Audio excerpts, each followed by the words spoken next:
Real numbers.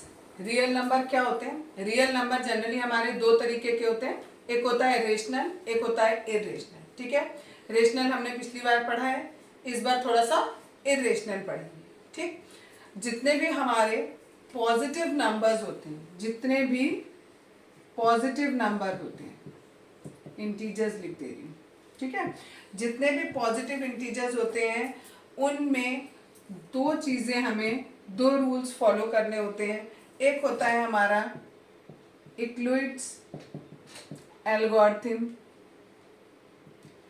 ठीक है, और दूसरा हमारा होता है फंडामेंटल थ्योरम ऑफ अर्थमेटिक।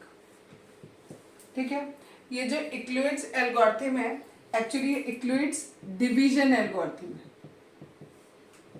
तो ऑब्वियसली नाम से पता लग रहा है कि इक्लुइड्स डिवीजन एल्गोरिथम है, तो इसमें हम डिवीजन वाला रूल फॉलो करेंगे। ठीक है, इक्लुइड्स ने हमें बताया कि अगर सपोज आप किसी भी नंबर से किसी एक नंबर को डिवाइड कर रहे हो, तो जो भी आपका रिमाइंडर आएगा वो हमेशा इस डिवाइजर से छोटा होगा। ठीक है, इसी बात को बोला गया इक्लुइड्स डिवीजन एल्गोरिथम। ठीक है, और ये हम बचपन से करते आ रहे हैं और हमें पता भी है कि रिमाइंडर हमेशा डिवाइजर से क्या होता है? छोटा होता है। एक और एग्जांपल लेके देख लेते हैं। अगर हमने 5 लिया, सपोज 25 लिया, डिवाइड किया इसे 25, रिमाइंडर आ गया 0। यहाँ पर भी जो हमारा रिमाइंडर है वो डिवाइजर से छोटा है। ठीक है, अगर हम 25 की जगह सपोज करो 26 लेते तो हमारा रिमाइंडर आता 1। अभी भी हमारा रिमाइंडर डिवाइजर से छोटा है। अगर हम यहाँ पर लेंगे 27 तो भी हमारा रिमाइंडर 2 आएगा और ये भी अभी भी हमारा 5 से छोटा है। सिमिलरली अगर हम यहाँ पर 28 लेते हैं तो रिमाइंडर आएगा 3, तो भी क्या है? 5 से छोटा है। अगला हमने लिया 29, रिमाइंडर आया 4, ये 4 भी हमारा 5 से छोटा है। और अगर हम यहाँ पर ले लेते हैं 30, ठीक है, तो ये पूरा पूरा डिवाइड हो जाएगा, रिमाइंडर आएगा 0। यानी जितने भी रिमाइंडर आए 0, 1, 2, 3, 4, ये सारे के सारे डिवाइजर से छोटे हैं। ये हमारी इक्लुइड्स डिवीजन एल्गोरिथम होती है। ठीक, जो दूसरी है fundamental theorem of arithmetic. Fundamental theorem of arithmetic multiplication से रिलेटेड है। जैसे ये वाली डिवीजन से रिलेटेड थी, ये वाली हमारी मल्टीप्लिकेशन से रिलेटेड है, मल्टीप्लिकेशन ऑफ पॉजिटिव इंटीजर्स। ठीक है, ऐसे आप बोलोगे कोई भी आपका एक कॉम्पोजिट नंबर, कोई भी कॉम्पोजिट नंबर कौन से होते हैं? जो प्राइम नहीं होते वो कॉम्पोजिट होते हैं। और प्राइम कौन से होते हैं? जिनके केवल ओनली 2 फैक्टर्स होते हैं, एक तो वो नंबर खुद और एक 1। सपोज करो हमने लिया 3, तो 3 हमारा एक प्राइम नंबर है जिसके 2 फैक्टर हैं 3 और 1, ये हमारा कॉम्पोजिट हुआ, सॉरी प्राइम हुआ। ठीक है, तो जो प्राइम नहीं है वो हमारे कॉम्पोजिट कहलाएंगे। जैसे 4 लिया, इसके 2, 4 और 1, ये 3 इसके फैक्टर आ रहे हैं। तो इसमें जिसमें 2 से ज्यादा फैक्टर आते हैं उसे हम कॉम्पोजिट नंबर कहते हैं। और फंडामेंटल थ्योरम ऑफ अर्थमेटिक क्या है कि किसी भी कॉम्पोजिट नंबर के आपके जो भी प्राइम फैक्टराइजेशन आएगा, ठीक है, वो प्राइम फैक्टराइजेशन कैसा होगा? यूनिक होगा। यूनिक मतलब सबका जो प्राइम फैक्टराइजेशन है वो कैसा होगा? बिल्कुल अलग होगा। बस ये हो सकता है कि यहाँ पर ये जो आपने नंबर्स लिखे हैं इनका ऑर्डर चेंज हो जाए। फॉर एग्जाम्पल हमने नंबर लिया 6, ठीक है, इसके हमने देखे फैक्टर आए 2, 3, 1। इसे हम ऐसे भी लिख सकते हैं 1, 2, 3, इसे हम ऐसे भी लिख सकते हैं 1, 3, 2, और भी 2-3 तरीके हैं, उस तरीके से लिख सकते हैं। लेकिन हमारे फैक्टर यही आ रहे हैं 1, 2 और 3। तो ये हमारा ये फंडामेंटल थ्योरम ऑफ अर्थमेटिक है कि किसी भी कॉम्पोजिट नंबर को हम उसका जो वो प्राइम फैक्टराइजेशन होता है वो कैसा होता है? यूनिक होता है। किसी भी कॉम्पोजिट नंबर का प्राइम फैक्टराइजेशन यूनिक होता है, एक्सेप्ट कि उनका जो ऑर्डर है वो अलग अलग हो सकता है। ठीक है, बाकी जो है वो सेम रहेगा। एक एग्जाम्पल और लेके बताती हूँ, ठीक है। सपोज करो ये तो 6 था, हमने सपोज 8 की जगह में और कोई बड़ा नंबर ले लेती हूँ, सपोज 12 लिया, ठीक है। 12 में आया 2 इंटू 2 इंटू 3 इंटू 1, ठीक है। अब क्या कोई ऐसा नंबर है जिसके यही फैक्टर आए, एग्जैक्टली इतने ही फैक्टर आए? नहीं, कोई नंबर नहीं हो सकता, क्योंकि इन सबको मल्टीप्लाई करोगे तो क्या आएगा? 12 आएगा, ठीक। अगर आप 14 लोगे तो 2 इंटू 7 इंटू 1 आएगा, ठीक। अगर आप 16 लोगे 2 इंटू 2 इंटू 2 इंटू 2 आएगा, ठीक है। तो यहाँ क्या हो रहा है, हर एक कॉम्पोजिट नंबर का ये जो प्राइम फैक्टराइजेशन है वो यूनिक होता है, सबका अलग होता है, ठीक है। बस ये हो सकता है कोई कोई लिखने में फर्क कर सकता है, किसी ने 12 को लिखा 2 इंटू 2 इंटू 3 इंटू 1, और कोई हो सकता है ऐसे लिख दे 2 इंटू 3 इंटू 2 इंटू 1। आप ऑर्डर उसको चेंज कर सकते हो, लेकिन उसका जो प्राइम फैक्टराइजेशन है वो सेम रहता है। ये हमारी फंडामेंटल थ्योरम ऑफ अर्थमेटिक है। अब प्राइम फैक्टराइजेशन देखेंगे। प्राइम फैक्टराइजेशन अगर भूल गए हो तो बता दे रही हूँ कैसे करते हैं। यहाँ अगर 12 लिखा है तो सिंपल जैसे आप एलसीएम निकालते हो, इस तरीके से हम प्राइम फैक्टर्स निकालेंगे। सपोज करो हमारे पास दो नंबर दिए हुए हैं, एक हमें 12 दिया है और एक हमें 16 दिया है, ठीक है। ऐसे करते जाएंगे और ये हमारे फैक्टर आ गए। इन दोनों से हम एलसीएम भी निकाल सकते हैं और एचसीएफ भी निकाल सकते हैं। अब मैं बता रही हूँ आपको कि कैसे हम एलसीएम और एचसीएफ निकालेंगे। पहले जो हमने प्राइम फैक्टराइजेशन निकाला वो हमने लिख दिया। अब इनमें से जो कॉमन आएगा, ठीक है, कॉमन का मतलब जो इस वाले में भी और इसमें भी हो, उसको हम यहाँ पर लिख लेंगे। देखो ये वाला 2 कॉमन है, ये वाला 2 कॉमन है, आगे यहाँ 2 है बट यहाँ 2 नहीं है तो हम इसको कॉमन नहीं लेंगे। यहाँ 2 है बट यहाँ नहीं है, इसको भी नहीं लेंगे। यहाँ 1 है और यहाँ पर भी 1 है तो ये कॉमन आ गया। तो 2 इंटू 2 इंटू 1 दैट इज 4। इस तरीके से हम इसका निकालेंगे एचसीएफ, ठीक है। और अगर हमें एलसीएम निकालना है तो एलसीएम के लिए हम क्या करते हैं, हम ये देखते हैं पहले कि जो भी हमने इनके प्राइम फैक्टराइजेशन किए हैं उनमें कौन कौन सी वैल्यूज आ रही हैं। जैसे यहाँ पर 2 आ रहा है और 3 आ रहा है, केवल 2 ही नंबर आ रहे हैं, 2 3 एंड 1 भी ले सकते हो। तो हमने 2 लिखा, पहले 2 देखेंगे ऊपर वाले में जो हमने 12 के प्राइम फैक्टर किए हैं उसमें कितनी बार 2 आ रहा है, 2 टाइम्स 2 आ रहा है। और जो नीचे वाला है 16 उसमें 1 2 3 4 बार हमारा 2 आ रहा है। तो ऊपर और नीचे, या सपोज एक और नंबर भी होता तो जितने भी आपको नंबर दिए हैं उन नंबर्स में जितने मैक्सिमम टाइम वो नंबर आ रहा है वो लिखा जाता है। ऊपर वाले में 2 केवल 2 बार आ रहा है और नीचे वाले में 2 4 बार आ रहा है, तो ज्यादा हुआ 4 बार, तो हम 2 को कितनी बार लिखेंगे, 4 बार लिखेंगे। सिमिलरली अब हम 3 देखेंगे। 3 हमारा ऊपर वाले में एक बार है और नीचे वाले में है ही नहीं, तो दैट मीन्स एक बार ही मैक्सिमम हुआ, तो हम 3 एक बार लिख लेंगे। अगला नंबर है 1 हमारा ऊपर वाले में भी एक बार है और नीचे वाले में भी एक बार है, तो हम इसको एक बार लिखेंगे। अब इन सबको मल्टीप्लाई कर लेंगे, दैट इज 48। तो यानी एलसीएम हो गया हमारा 48 और एचसीएफ हो गया हमारा 4। अब इसी चैप्टर में आपको एक नई चीज और भी बता रखी है, दैट इज कि अगर हम एलसीएम और एचसीएफ को मल्टीप्लाई करें तो हमारा किसके इक्वल आएगा, जो भी हमने दो नंबर लिए थे उनके प्रोडक्ट के इक्वल आएगा। करके देख लेते हैं। एलसीएम है हमारा 4 और एलसीएम है हमारा 48 और एचसीएफ है हमारा 4। नंबर 1 हमारा था 12 और नंबर 2 था हमारा 16। इसे मल्टीप्लाई करेंगे 192 और ये भी आ रहा है हमारा 192, ठीक है। तो इट इज अ फॉर्मूला कि एलसीएम इंटू एचसीएफ किसके बराबर होता है, दोनों नंबर के प्रोडक्ट के बराबर होता है।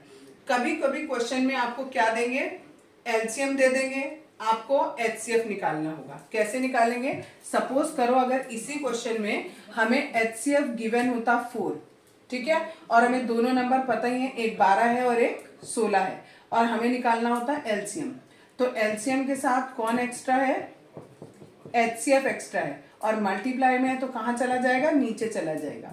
पहला नंबर 12, दूसरा नंबर 16 और ये एचसीएफ है हमारा 4 से इसको कट किया और ये देखो आ गया 48। इस तरीके से हम एलसीएम एचसीएफ, या फिर अगर हमें दोनों नंबर में से कोई दोनों नंबर निकालना हो तो वो भी हम कैलकुलेट कर सकते हैं। एग्जाम्पल नंबर 1 है, कंसिडर द नंबर 4 की power n where n is a natural number. n हमारा कोई नेचुरल नंबर है।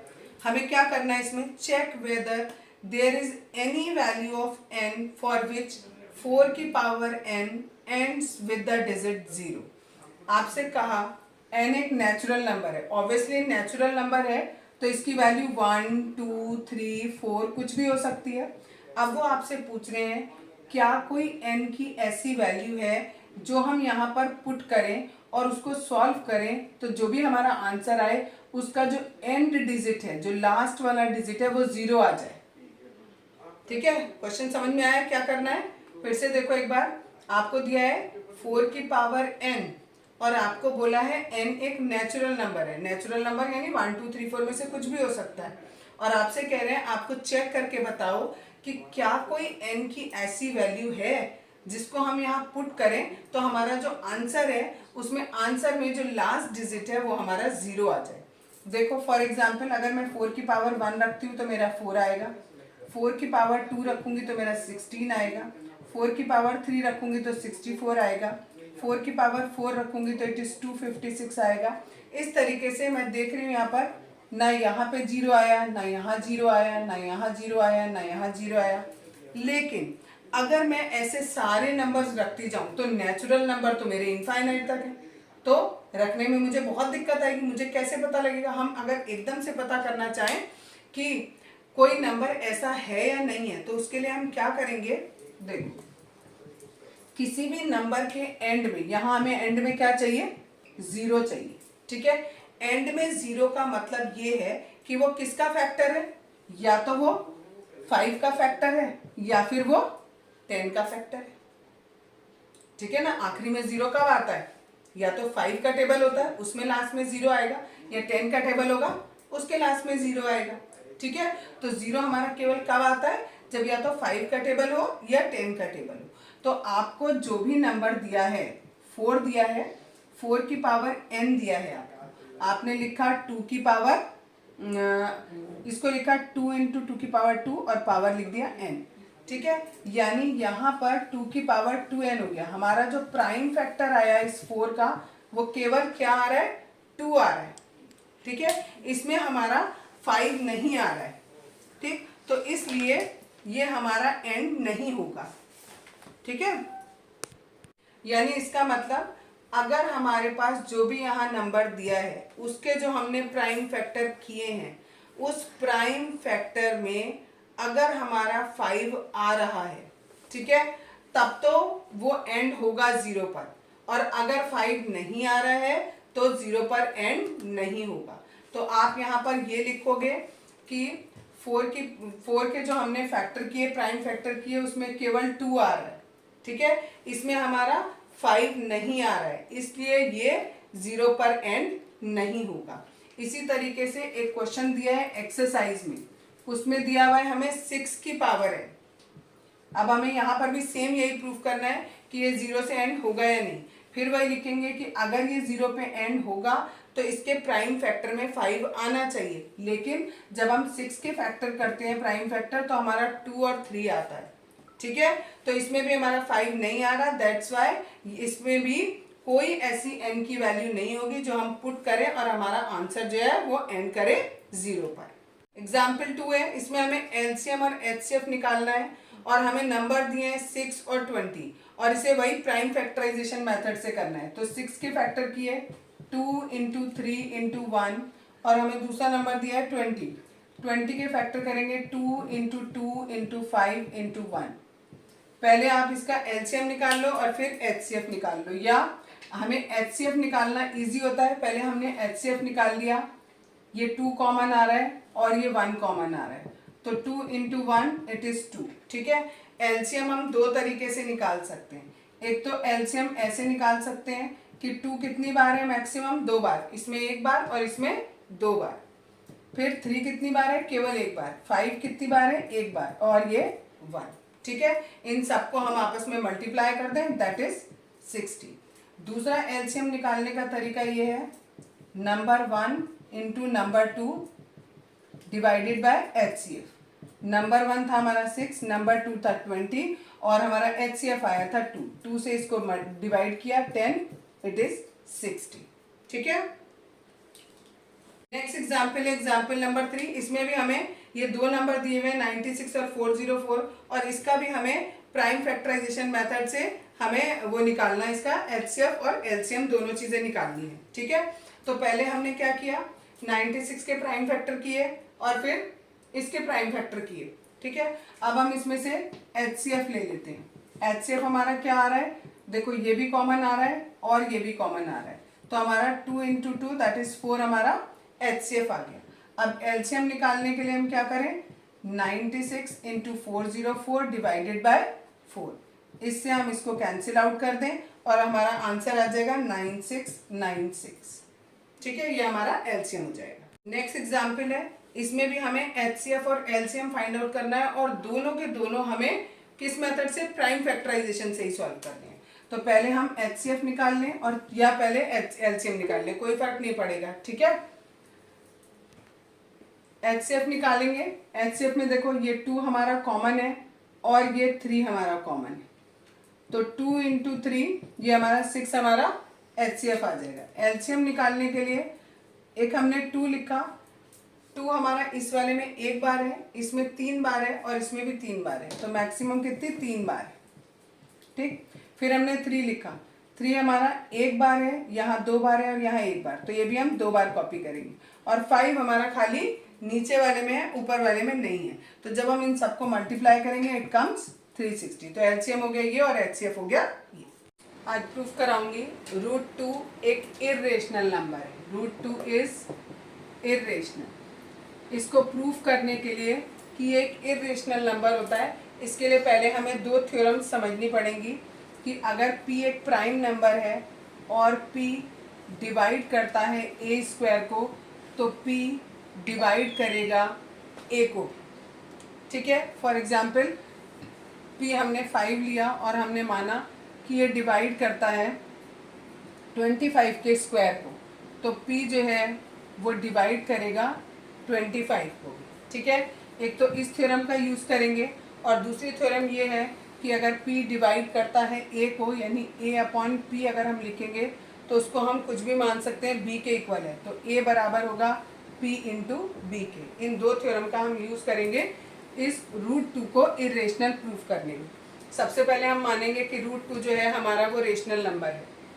अगर हम इसको रेशनल मान रहे हैं तो हम इसको r/s के बराबर रख सकते हैं, वहाँ जहाँ पर s जो है वो 0 के इक्वल नहीं होना चाहिए। क्यों? क्योंकि रेशनल नंबर में हमें डेफिनेशन दी थी कि हम उसको रेशनल नंबर कहते हैं जो बराबर होता है p/q के, where q is not equals to 0। तो हमने यहाँ पर वेरिएबल्स दूसरे ले लिए, r और s लिया और हमने माना कि s हमारा 0 नहीं है। हमने माना हमारा जो रेशनल नंबर होता है वो स्टैंडर्ड फॉर्म में होना चाहिए। स्टैंडर्ड फॉर्म का मतलब होता है कि इस r और s का कोई भी कॉमन फैक्टर नहीं होना चाहिए। फॉर एग्जाम्पल अगर मेरे पास कहीं पर 10/12 लिखा है तो इसको मैं रेशनल नहीं कहूँगी जब तक मैं इसको सिंप्लीफाई नहीं कर लूँगी। Now this one is rational, ये रेशनलाइज हो गया, ये स्टैंडर्ड फॉर्म है। तो हमने माना सपोज करो ये r और s है, इनका कोई भी एक कॉमन फैक्टर है, हमने उस कॉमन फैक्टर से दोनों को डिवाइड कर दिया और डिवाइड करने के बाद हमारे पास a/b आया। अब यानी a और b का कोई भी कॉमन फैक्टर हमारे पास नहीं है। ठीक। और ये हम कब कह रहे हैं, जब हम √2 को क्या मान रहे हैं, रेशनल नंबर मान रहे हैं। अगर √2 हमारा रेशनल है तो a और b का कोई भी कॉमन फैक्टर हमारा नहीं है। इसके अकॉर्डिंग अगर मैं क्रॉस मल्टीप्लाई करूं तो ये हो जाएगा a बराबर √2 × b हो गया। ठीक। अब इसका दोनों तरफ का स्क्वायर कर देंगे तो यहाँ आएगा a² और यहाँ 2b²। ये कैसे आया, √2b × √2b, √2 से √2b, b से b को किया b², √2 से √2 को किया 2, तो ये आ गया 2b²। ठीक है। इसको मैं ऐसे भी लिख सकती हूँ 2b² = a²। ठीक। इससे मुझे क्या मिल रहा है कि जो 2 है वो डिवाइड कर रहा है a²। ठीक। क्योंकि आपने लिखा 2 × a² = b² = a², इससे हमें क्या मिला कि 2 डिवाइड करता है a² को, तो इसका मतलब 2 डिवाइड करेगा a को भी, यानी a का एक फैक्टर हमारे पास 2 और मिल गया क्योंकि a जो है वो 2 से डिवाइड हो रहा है। अब हमने क्या माना कि अगर हमारा ये जो a है वो 2 से डिवाइड हो रहा है, यानी a/2 इज इक्वल्स टू, मैंने मान लिया c आया, तो a की वैल्यू मेरी आ गई 2c, ये मैंने क्रॉस मल्टीप्लाई कर दिया। अब ये वाली a की value a equal to 2c मैं इस इक्वेशन में पुट करूँगी। a की जगह पर रखा मैंने 2c, इसका होल स्क्वायर इक्वल्स टू था 2 इंटू बी स्क्वायर। यहाँ पर सॉल्व किया, यहाँ 2b स्क्वायर आया, 2 से ये 4 कैंसिल हो गया, 2c square equal to B square. इसे मैं लिख सकती हूँ 2 divides B square, 2 divides B, यानी इस b का भी एक कॉमन फैक्टर 2 आ गया और इस a का भी एक कॉमन फैक्टर 2 आ गया। जबकि हम शुरू में मान के चले हैं, इस वाले केस में हमने माना था कि रूट तो जो है वो एक रेशनल नंबर है, कब? जब a/b जो है इसका कोई भी कॉमन फैक्टर नहीं है। लेकिन हमने क्या प्रूफ करके दिखा दिया कि a और b का एक कॉमन फैक्टर 2 आ रहा है, इसका मतलब कि ये रेशनल नंबर नहीं है। तो जो हमने एजम्पशन करी थी वो गलत हो गई और ये एक इर्रेशनल नंबर प्रूफ हो गया। अब प्रूफ करेंगे कि √3 एक इर्रेशनल नंबर है। फिर से भाई हमने माना √3 एक हमारा रेशनल नंबर है। अगर रेशनल नंबर है तो हम इसे r/s के फॉर्म में लिख सकते हैं, where s is not equals to 0। अब अगर मान लिया कि r और s का कोई कॉमन फैक्टर है, उस कॉमन फैक्टर से हमने r और s को डिवाइड कर दिया और हमारे पास बचा a/b, यानी अब हमारे पास जो √3 है उसको हम रेशनल मान रहे हैं और ऐसा रेशनल नंबर जिसका कोई भी कॉमन फैक्टर नहीं है। ठीक, अब हम इसको क्रॉस मल्टीप्लाई करेंगे, a बराबर हो जाएगा √3b के, दोनों तरफ का स्क्वायर कर दो, दोनों तरफ का स्क्वायर करेंगे तो यहाँ आएगा 3b स्क्वायर।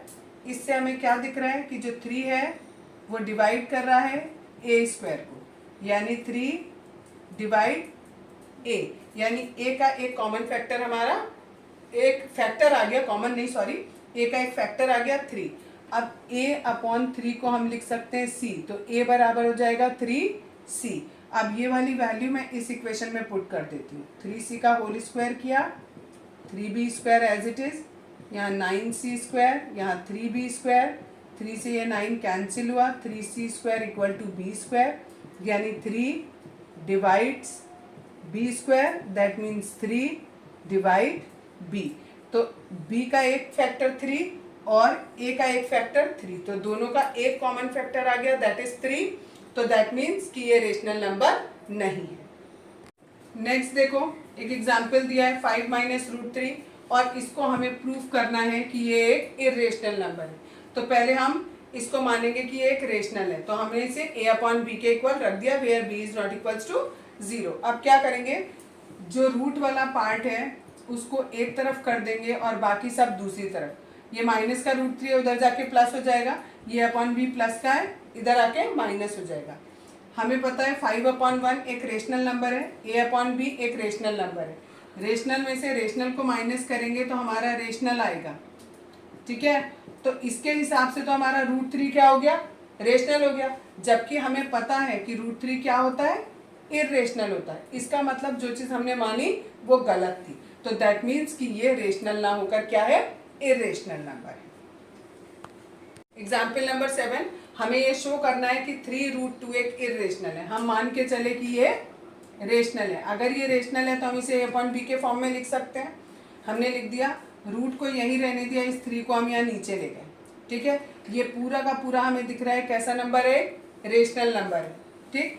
तो और ये √2 क्या होता है, इर्रेशनल होता है, जबकि हमारा √2 क्या आ रहा है, रेशनल आ रहा है। तो इसका मतलब कि जो हमने माना कि ये 3√2 रेशनल है, ये बात गलत है।